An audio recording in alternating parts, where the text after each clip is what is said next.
Bonjour à tous. Aujourd'hui, on a décidé de faire quelque chose d'un peu différent d'habitude, puisqu'en fin de compte, sur la chaîne, jusque-là, on a beaucoup publié de chansons, on a beaucoup publié, disons, d'archives, qui sont toutes les deux des choses très importantes qu'on avait envie de mettre en ligne. Mais en fin de compte, on a assez peu parlé de l'objet principal de la chaîne, c'est-à-dire de la langue picarde, du picard en tant que langue. Or, une langue, ça a forcément une grammaire, ça a forcément un vocabulaire, ça a forcément une conjugaison. Et donc, on a décidé pour la première fois réellement de faire une vidéo euh, sur les verbes picards de base. Alors, je précise que ce sont des verbes picards de base qu'on a sélectionnés parmi ceux qui diffèrent le plus du français, parce que bien sûr, le picard étant une langue d'oïl, la plupart des verbes sont relativement proches de ceux qu'on emploie en français. Bien sûr, être pour être, avoir pour avoir, euh, faire pour faire, ça n'avait pas beaucoup d'intérêt d'en parler. Donc à la place, on va voir des verbes réellement différents et on va un peu essayer d'en parler. Simplement, j'avais pas envie de simplement de mettre une liste de verbes à mémoriser sans contexte, donc j'ai mis quelques exemples et quelques moyens pour s'en souvenir. Le plus, je dirais sans doute celui qui a le mieux survécu aujourd'hui en Picardie, c'est le verbe pour aimer, avoir care, dans l'expression que tout le monde utilise encore, stocker, pour je t'aime. C'est un verbe qui est intéressant puisqu'il est absolument pas comme celui qu'on emploie en français. Déjà parce qu'il est composé, c'est un auxiliaire et un participe passé. Ou plutôt pas un participe passé quand on y pense, puisque même si on a souvent l'impression que c'est euh, peut-être le verbe quérer ou quelque chose comme ça qu'on aurait conjugué, en fait le care picard, c'est tout simplement le cher français. Avoir care, c'est avoir cher, c'est tenir quelque chose comme étant cher pour soi, comme étant important, donc aimer. Euh, et en général, on se rend assez peu compte quand on emploie ce verbe-là que c'est l'auxiliaire et un adjectif et non pas un auxiliaire et un participe passé. Avoir care, avoir cher. À noter que le che français qui devient un que en picard est un phénomène très courant qu'on retrouve euh, qu'on retrouvera tout le temps si on s'intéresse au picard. Un autre mot, moins utilisé celui-ci, mais qui existe aussi en français, même si on s'en sert peu, c'est le mot pour améliorer, abonir. Donc on retrouve dans les exemples que je vous ai écrits, abonnons-nous Picard, améliorons notre Picard. Donc c'est un mot qui est facile à comprendre, c'est rendre bon, abonir, et qu'on retrouve, comme je vous l'ai dit, en français, même s'il est il est devenu légèrement désuet. Donc je l'ai compté comme un mot qu'on peut considérer comme étant différent en français et en picard. Un autre mot, intéressant celui-ci puisque c'est un faux ami, c'est le mot pour chercher. Le mot pour chercher en picard c'est cacher. Ce qui est intéressant puisqu'en général quand quelque chose est caché, c'est forcément qu'on le cherche, mais il n'y a pas de lien entre les deux, puisque cacher, qu'on retrouve dans les phrases je cache après mon stylo, je cherche mon stylo, en fait c'est de la même origine que capturer. C'est la même racine latine qui nous a donné capturer. Or, vous voyez forcément bien le lien entre capturer quelque chose et le fait que quelque chose soit cherché. Vous cherchez quelque chose et quand vous l'avez atteint, vous le capturez. Notamment pour un animal. D'ailleurs, c'est un mot qu'on retrouve aussi en anglais. Le mot catch en anglais, qui signifie attraper. Donc ici, toujours le même sens à peu près. Provient du normand caché, qui est le même mot qu'en picard. On fera sans doute une vidéo d'ailleurs un jour sur les similitudes entre le picard et l'anglais, parce que c'est un sujet très intéressant. Appeler. Alors il y a deux mots évidemment, quand on emploie le français appeler, en fin de compte on veut dire deux choses différentes. On veut dire appeler au sens de nommer, qui sera en picard l'onmé, dans la phrase Kmaktilom Shtokos, comment appelles-tu cette chose? Donc ici c'est l'onmé, nommer, dire le nom de quelque chose. Mais il y a un autre sens d'appeler en français, on emploie le même verbe, mais ça veut bien dire quelque chose d'autre, qui est appeler de vive voix. Appeler quelqu'un au téléphone, par exemple. Et pour ça, en picard, on utilisera le verbe hucher. Dans la phrase « Je dois y aller, ma père muche ». Il faut que j'y aille, il faut que... Je dois y aller, mon père m'appelle. Hucher qui, vraisemblablement, de ce que j'ai pu trouver sur internet, est un mot onomatopéique. C'est-à-dire que c'est le son U quand vous appelez quelqu'un, quand vous voulez attirer l'attention de quelqu'un. Hucher. Voilà, vous faites huche, vous faites U. Donner. Donner, c'est intéressant puisque j'en parlais plus tard, j'en parlais il n'y a pas très longtemps avec quelqu'un d'autre qui gère la chaîne avec moi, la personne qui faisait les vidéos avant celle-ci d'ailleurs, qui me disait que pour lui il le prononçait balai. Donc ça vous montre bien ce que je vous disais au début, au sujet du fait que le picard euh, c'est une langue qui est différente du français, c'est une langue qui a des verbes différents, mais surtout ça illustre quelque chose d'autre qui est important de souligner, qui est que le picard c'est pas une langue unifiée. Il n'y a pas euh, un picard. Il y a différents dialectes de picard avec différentes prononciations.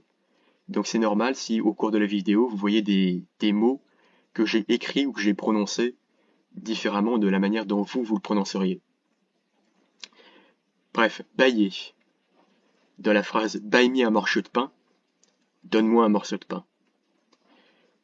Un verbe qui est facile de retenir, puisqu'en français on a bien le verbe bailler, pas au sens d'ouvrir la bouche mais au sens de donner, euh, notamment quand si vous le rapprochez du mot bail, le substantif, un bail.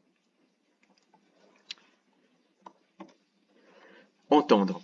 J'ai beaucoup hésité à mettre ce mot-là dans la liste, puisque awir, qui veut dire entendre, en fin de compte, c'est le français ouïr. Mais encore une fois, c'est un mot français qu'on n'utilise plus tellement, comme abondir. Euh, et donc j'ai jugé juste de l'inclure dans la vidéo. Dans la phrase Joaoui un chien aber, qu'on traduira par j'ai entendu un chien aboyer. Manger. Alors en réalité, il y a deux mots qui coexistent aujourd'hui en picard pour manger. Il y a manger, qui est évidemment le même mot qu'en français, et miller, dans la phrase mitchetkos, mange quelque chose.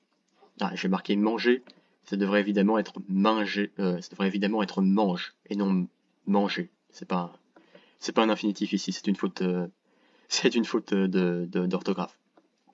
Bref, miller, je croyais pendant longtemps que miller c'était manger de la mie et que le sens avait évolué vers manger en général. Mais il s'avère que en fait ça vient du latin mica qui veut dire la miette. Bon, toujours relativement facile à retenir. Aller chercher un autre mot qui n'est pas techniquement c'est pas un verbe, ce sont deux verbes, mais on s'en sert comme une seule information. Aller chercher, qu'on traduira en picard par aller quer. C'est encore un mot qui subsiste encore relativement bien en Picardie aujourd'hui. Voker tchetkos per ton père, quelque chose comme ça. Va chercher quelque chose pour ton père. Donc dans les exemples que je vous ai montrés, Voker t'un livre, va chercher ton livre. Et en fin de compte, quer, on pourrait tout simplement le rapprocher du français quérir. Encore une fois, j'ai l'impression de me répéter parce que je me répète effectivement, mais bien souvent les mots picards, sans qu'on se rende compte, sont des mots qui ont existé en français et qui sont tout à fait désuets aujourd'hui. Travailler. Il y a différentes prononciations qui existent, comme d'habitude. La prononciation ouvrée, mais moi j'ai utilisé ouvré.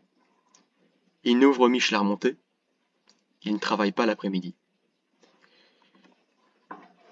Tout simplement, le mot ouvrer, c'est œuvrer en français, c'est-à-dire faire une œuvre, faire de l'ouvrage.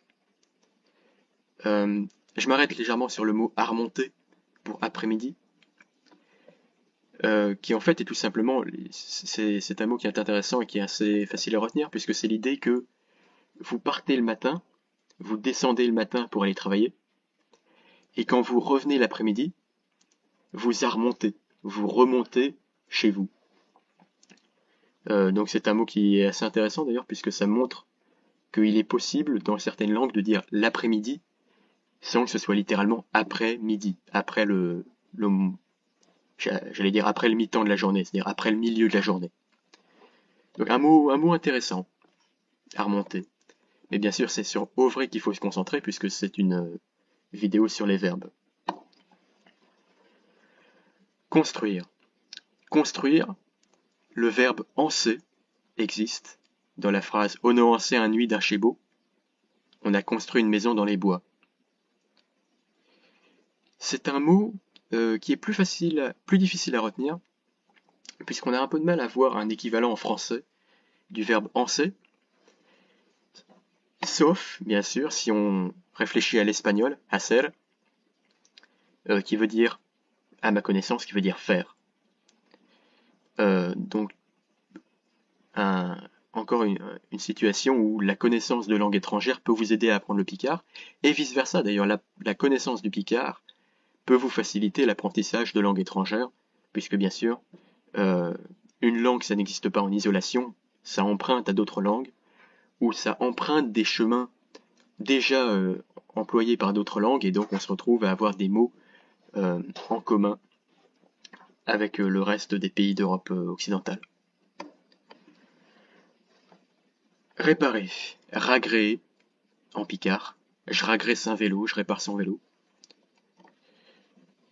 Il existe aussi en français, comme souvent, mais c'est suffisamment rare pour que j'ai décidé de l'inclure. Voir.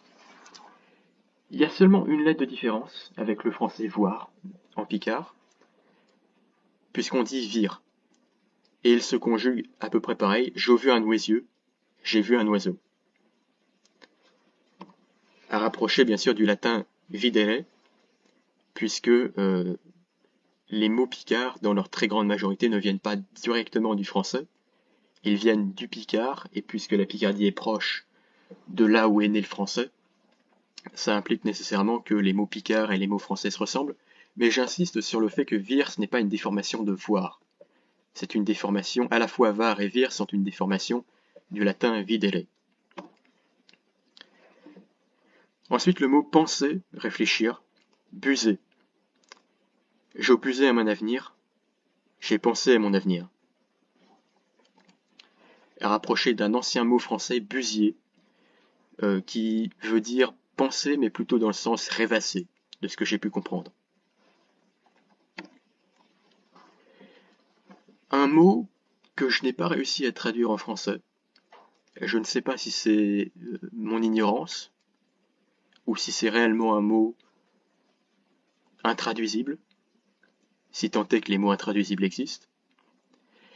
Mais c'est un mot aglavé, qu'on emploie pour exprimer le fait qu'on est très soif, ou très faim. J'aglave Dieu, c'est-à-dire j'aglave d'eau, donc je suis mort de soif, j'ai extrêmement soif.